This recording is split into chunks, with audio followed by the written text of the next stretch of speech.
इस वीडियो के अंदर हम लोग बात करने वाले हैं कि इनकम टैक्स की कैलकुलेशन कैसे होती है। जी हाँ, अगर आपकी कोई भी इनकम है फाइनेंशियल ईयर 25-26 में, अगर आप अपना पहले से इनकम टैक्स कैलकुलेट करना चाहते हो, एडवांस टैक्स लायबिलिटी यहाँ पे चेक करना चाहते हो या टैक्स प्लानिंग भी करना चाहते हो, कौन सी एग्जामेशन आप ले सकते हो, कौन सी डिडक्शन आप ले सकते हो, न्यू वर्सेस ओल्ड टैक्स दोनों के बीच में कंपैरिजन बताऊंगा, कहाँ पे आपको कौन सी डिडक्शन मिल सकती है, नहीं मिल सकती, सारी जानकारी दूंगा ए से लेकर जेड तक। तो प्लीज पूरा वीडियो जरूर देखिएगा। और शुरू करने से पहले बताना चाहूंगा, अगर प्रैक्टिकल तरीके से आईटीआर फाइलिंग के साथ में टैक्स बचाना चाहते हो, टैक्स प्लानिंग करना चाहते हो, आप हमारी मास्टर क्लास में एनरोल कर सकते हैं और 1700 से ज्यादा रिव्यूज के ऊपर ट्रस्ट कर सकते हैं। तो पहले तो बात कर लेते हैं कि भाई अभी से टैक्स कैलकुलेशन की क्यों रिक्वायरमेंट है। जब आईटीआर फाइल करनी होगी तब देख लेंगे। तो उसके भाई सबसे बड़े दो रीजन है। एक तो एडवांस टैक्स लायबिलिटी, अगर आपका 10,000 से ज्यादा का टैक्स बनता है तो आपको एडवांस टैक्स पे करना पड़ेगा मार्च के खत्म होने से पहले, वरना हैवी पेनल्टी और इंटरेस्ट आपके ऊपर लग जाएगा। इसके अलावा अगर आप अपना टैक्स भी बचाना चाहते हो तो मार्च के एंड होने से पहले ही टैक्स आपको कैलकुलेट करना पड़ेगा, ताकि आप पता लगा सको कहां पे मैं कितना सेव कर सकता हूं। अब टैक्स कैलकुलेशन करने के यहाँ पे मैं आपको दो तरीके बताने वाला हूं। एक तो है हमारा एक्सेल बेस्ड कैलकुलेटर, जहां पे आप जो भी इनपुट डालोगे अपने आप ही आपको बता देगा कि कौन सी टैक्स रिजिम जो है आपके लिए यहाँ पे बेटर है। और जो दूसरा तरीका रहने वाला है वो है ऑफिशियल इनकम टैक्स कैलकुलेटर, जिसमें बेसिक और एडवांस वर्जन दोनों दिए गए हैं। तो मैं यहाँ पे दोनों को ही एक्सप्लेन करूंगा स्टेप बाय स्टेप, तो प्लीज ढंग से पूरा वीडियो जरूर देखिएगा। तो चलो पहले एक बार मैं आपको ऑफिशियल कैलकुलेटर के थ्रू कैलकुलेशन करना सिखाता हूं, फिर मैं आपको एक्सेल बेस्ड जो कैलकुलेटर है उसके थ्रू भी थ्रू आउट ले चलूंगा। तो यहाँ पे क्या करना है, ये लिंक आपको डिस्क्रिप्शन बॉक्स में मिल जाएगी। तो सबसे पहले यहाँ पे आप अपना असेसमेंट 26-27 सेलेक्ट कर लीजिएगा। न्यू टैक्स स्कीम के अंदर 12 लाख तक कोई भी आपका इनकम टैक्स नहीं लगने वाला। तो बस आपको अपनी एज यहाँ पे सेलेक्ट करनी है, बिलो द 60 है, 60 to 70 90 है।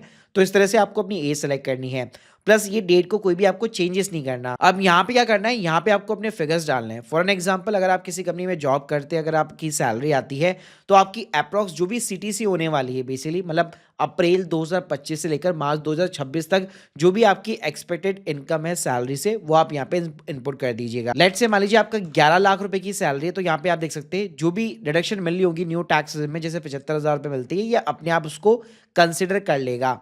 इसके अलावा यहाँ पे अगर आपकी रेंटल इनकम है तो आप हाउस प्रॉपर्टी के अंदर उसको ले सकते हैं। बाकी न्यू टैक्स रिजिम के अंदर इंटरेस्ट का कोई डिडक्शन नहीं मिलता है।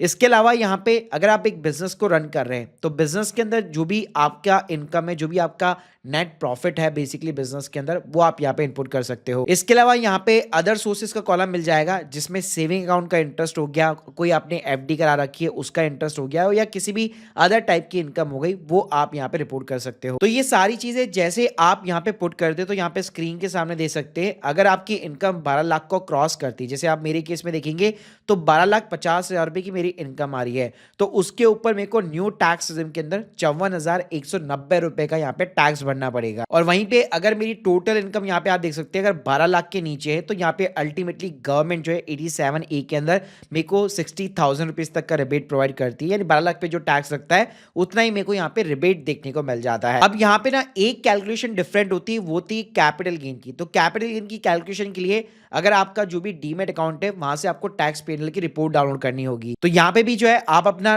फाइनेंशियल ईयर जो 25-26 है उसका टैक्स पेनल डाउनलोड कर लीजिए। उसी में आपको लॉन्ग टर्म कैपिटल गेन और शॉर्ट टर्म कैपिटल गेन की कैलकुलेशन मिल जाती है। उसके बाद में यहाँ पे कैपिटल गेन वाला जो कॉलम है, जो इक्विटी का सेक्शन है, वो 111A है शॉर्ट टर्म कैपिटल गेन का, और वहीं पे लॉन्ग टर्म कैपिटल का जो सेक्शन है वो 112A।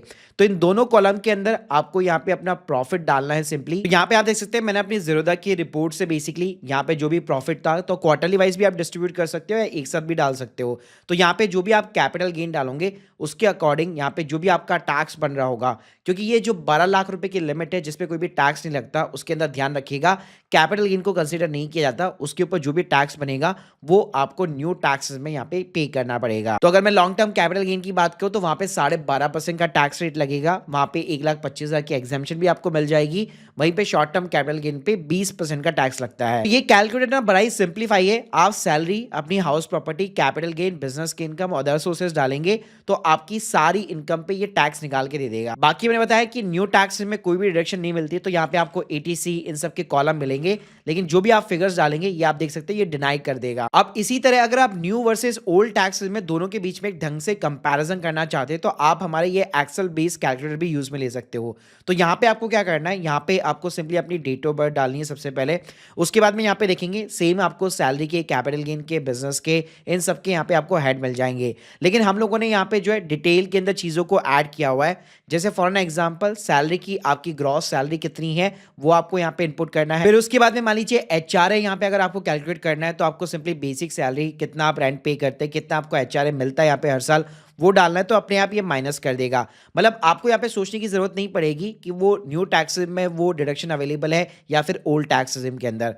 इसी तरह नीचे की साइड में अगर आप देखेंगे तो यहाँ पे आपको बैंक की एफडी का, अपना एनएससी, फैमिली पेंशन, ऐसे कई सारे कॉलम देखने को मिल जाएंगे। इसी तरह यहाँ पे आपको कैपिटल गेन का भी सेक्शन देखने को मिल जाता है। तो जो भी 111A के अंदर जो भी आपका इक्विटी का सेक्शन है as a short term capital gain, आप अपना प्रॉफिट यहाँ पे डाल सकते हो। सेम आप अपना लॉन्ग टर्म कैपिटल गेन का प्रॉफिट यहाँ पे डाल सकते हो, और उसमें से 1,25,000 की एग्जेम्पशन माइनस करना मत भूलिएगा। मतलब लेट सपोज अगर 2 लाख का प्रॉफिट है तो 1,25,000 को माइनस कर दीजिए, और जितना भी प्रॉफिट आपका बचता है वो आप प्रॉफिट यहाँ पे इंसर्ट कर सकते हो। ऐसे एटीसी के अंदर जैसे आप लोगों को पता होगा कि 1.5 लाख रुपए की डिडक्शन मिलती है, लेकिन हमें इस साल से जो है या नेक्स्ट लास्ट ईयर से ही जो है, प्रीवियस ईयर से ही हमें ब्रेकअप देना पड़ता है उस 1.5 लाख रुपए का।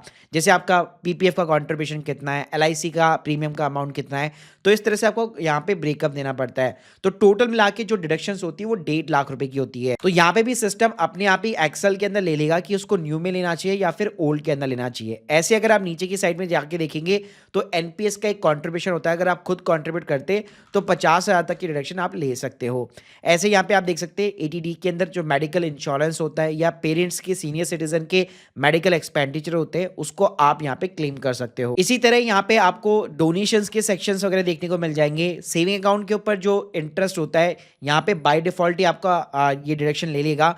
जनरली अगर आप देखोगे तो 10,000 रुपए की सेविंग अकाउंट के इंटरेस्ट पे डिडक्शन मिलती है। इसके बाद में नीचे जो है एनपीएस का भी कॉलम मिल जाएगा। अगर आपका एम्प्लॉयर भी यहाँ पे कंट्रीब्यूट करता है तो वो जो कंट्रीब्यूशन होता है वो न्यू और ओल्ड टैक्स दोनों के अंदर ही आपको मिलता है। तो इस तरह से यहाँ पे एक्सेल के अंदर बढ़िया बात है कि ये न्यू वर्सेस ओल्ड दोनों के बीच में कंपेयर करके आपको एक फाइनल यहाँ पे कंक्लूजन प्रोवाइड कर देता है, जिसके थ्रू आप यहाँ पे फिगर्स को चेंज करके अपनी टैक्स प्लानिंग भी यहाँ पे ढंग से कर सकते हो। तो इस एक्सेल बेस्ड कैलकुलेटर की लिंक भी मैं आपको डिस्क्रिप्शन बॉक्स में प्रोवाइड कर दूंगा। बाकी आप चाहो तो ऑफिशियल कैलकुलेटर को भी यूज में ले सकते हो। यहाँ पे भी अगर आप देखोगे तो यहाँ पे आपको न्यू टैक्स रेजिम के अंदर भी ऑप्शन देखने को मिल जाता है, और न्यू के बाद में अगर आप ओल्ड के अंदर भी स्विच करना चाहते हैं तो न्यू से आप ओल्ड के अंदर भी स्विच करके सारे फिगर्स डाल के कैलकुलेशन वगैरह वापस कर सकते हो। बस यहाँ पे एक और अच्छी बात यह है कि यहाँ पे आपको एक और आइडिया लग जाएगा कि जितना भी मेरा टैक्स बन रहा है, अगर मैंने उसको मार्च के पहले पे नहीं किया तो यहाँ पे आप देख सकते हैं मेरा कितना ज्यादा इंटरेस्ट वगैरह ये मेरे को एडिशनल पे करना पड़ेगा।